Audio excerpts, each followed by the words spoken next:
Welcome back to V news. Narsipatnam municipality 16వ ward Saradanagar లో ఇంటింటికి తెలుగుదేశం కార్యక్రమం వైభవంగా జరిగింది. ఈ కార్యక్రమంలో ఏపీ శాసనసభ స్పీకర్ చింతకాయల అయ్యన్న పాత్రుడు సతీమణి చింతకాయల పద్మావతి పాల్గొన్నారు. ప్రతి ఇంటికి తిరుగుతూ గడిచిన 2 ఏళ్లలో చేపట్టిన అభివృద్ధి సంక్షేమ ఫలాలను ప్రజలకు వివరించారు. ఈ సందర్భంగా వార్డులో 77 లక్షల రూపాయలతో పూర్తయిన 16 అభివృద్ధి పనుల శిలాఫలకాలను ఆమె ఆవిష్కరించారు. అలాగే విఎంఆర్డీఏ ఫేజ్ 3 కింద మరో ₹5 లక్షల వ్యయంతో చేపట్టనున్న సీసీ రోడ్ల పనులను శంకుస్థాపన చేశారు. విజన్ ఉన్న నాయకుడితోనే అభివృద్ధి సంక్షేమం సాధ్యమవుతాయని, ఆ నాయకుడే అయ్యన్న పాత్రుడని పద్మావతి కొనియాడారు. మన రాష్ట్ర ముఖ్యమంత్రి నారా చంద్రబాబు నాయుడు గారికి, అలాగే మన స్పీకర్ గారు అయ్యన్న పాత్ర గారికి, అలాగే కూటమి నాయకులందరికీ కూడా పేరు పేరున నమస్కారాలు తెలియజేసుకున్నాం.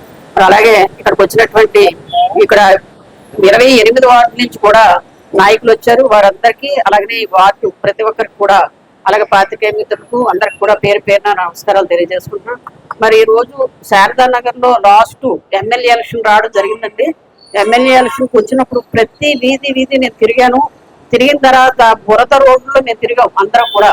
కానీ వారు ఎప్పుడు కూడా నాకు రోడ్డు కావాలని ఎవరు అడగలేదు. కానీ ఇప్పుడు రోడ్లు వేసిన తర్వాత ప్రతి ఒక్కరు రోడ్డు కావాలని అడుగుతున్నారు తప్ప అప్పటికైతే ఎవరు అడగలేదు. అలాంటిది ప్రతి రోడ్డు కూడా మేము ఎస్టిమేషన్ వేసి ఇవన్నీ కూడా సార్కి పట్టుకెళ్ళడం జరిగింది అయ్యన్న పాత్ర గారికి. అయ్యన్న పాత్ర గారు ఒకటే అన్నారు, మున్సిపాలిటీ మనం ఎలా గెలుస్తాం, గెలిచిన తర్వాత మున్సిపాలిటీ మనకు వచ్చిన వెంటనే మున్సిపాలిటీకి ఫస్ట్ అమౌంట్ ఇస్తానని చెప్పడం జరిగింది. గెలిచిన 29 రోజులకి 4,11 లక్షలు తీసుకురావడం జరిగింది. మరి అలాంటిదే వారు అలాగే వచ్చి పార్టీలకు అతీతంగా 28 వార్డులు కూడా ఇవ్వాలని చెప్పడం జరిగింది. అక్కడి నుంచి ఈ రోజు వరకు కూడా 32 కోట్ల రూపాయలు మనకి ఇవ్వడం జరిగింది.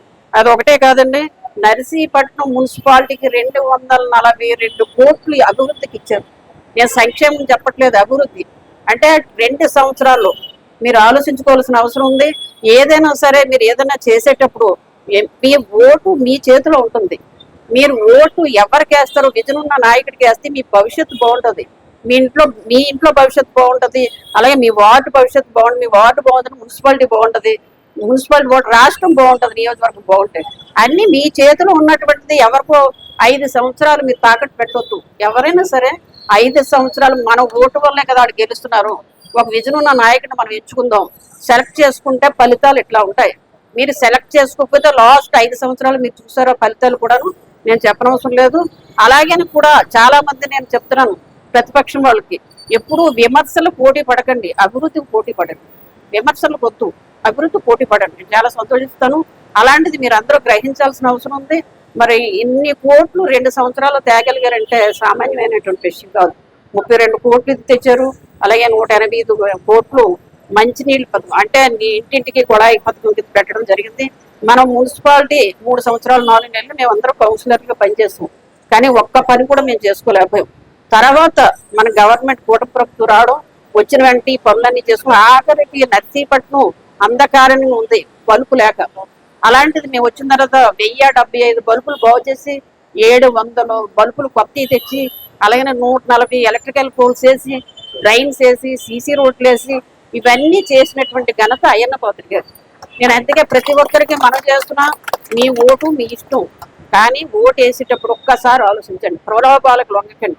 దయచేసి మీరు ఎప్పుడైతే కరెక్ట్గా మీరు చేస్తారో ఆ రాష్ట్రం కానీ నియోజకవర్గం కానీ బాగుంటుంది, పరిపాలన బాగుంటుంది అని చెప్పి సందర్భంగా తెలియజేసుకుంటూ ఈ అవకాశం ఇచ్చినట్టు ప్రతి ఒక్కరికి కూడా ధన్యవాదాలు తెలియజేసుకుంటూ సెలవు తీసుకుంటాం.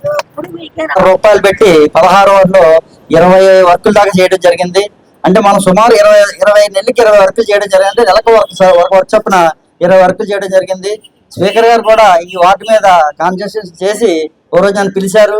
రాజుగారు మీకు ఎంత కావాలని నన్ను అడిగారు. నేను 3.5 కోట్లు అడిగాను. అదే 3.5 కోట్లు అడుగుతాను, నాకు వచ్చింది 4 కోట్లు. మిగతా వాళ్ళకి ఏం చేయమంటారంటే, కాదు రాజుగారు ₹1 కోటి తీసుకోండి అని చెప్పారు. అది కాకుండా అదనంగా ఇంకో 40 లక్షల రూపాయలు కూడా ఇవ్వడం జరిగింది. ఆయనకి హృదయపూర్వకంగా ఈ శారదానగర్ వాసుల తరఫున నేను ధన్యవాదాలు తెలియజేసుకుంటున్నాను.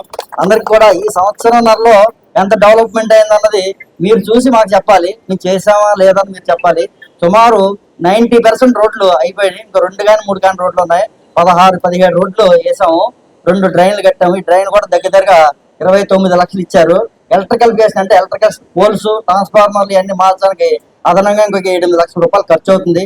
అది కూడా మున్సిపాలిటీ ఇస్తుంది. అంటే ఏ టెండర్ ఏ కాంట్రాక్టర్ పెట్టుకోడు, మున్సిపాలిటీ నిధుల నుంచి ఇవ్వాలి, జనరల్ ఫండ్ నుంచి ఇవ్వాలి. అది కూడా 7 లక్షల రూపాయలు అయింది. అంటే సుమారు ఆయన 40 లక్షల రూపాయలు పెట్టి మన బొంబాయి టైలర్ దగ్గర నుంచి ఏసీజెట్ నాగరాజ వరకు కాలువ డ్రైనేజ్ చేశారు. ఆ డ్రైనేజ్ వల్ల శారదానగర్ లో 50 to 60% ఇదివరకు వాటర్ ఉండేది. ఆ వాటర్ అంతా పోతుందని మేము అనుకుంటున్నాము.